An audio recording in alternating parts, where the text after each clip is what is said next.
Hey guys, I'm D4 and welcome back to my tutorial.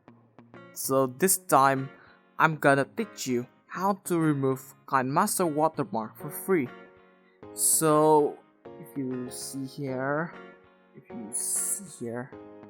there is KineMaster Watermark above there, right? And if you want to remove it, you have to pay. But I don't want to, because I don't know how to pay, and I don't even want to pay it because I have no money. Alright, so therefore I'm gonna remove it for free. So all you need to do is first delete your KineMaster here, down, and then download AC Market.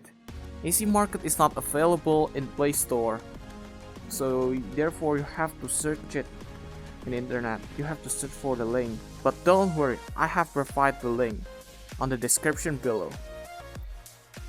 Alright, so go to AC Market, and search for KineMaster, download it.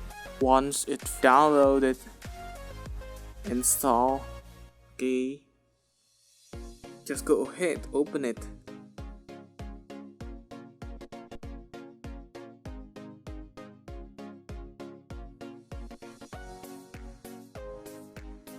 Okay, so this is the video that I recently made. See? The watermark disappeared. Wow! Amazing! Okay guys, so that's all about my tutorial. Thanks for watching. Hope it's useful.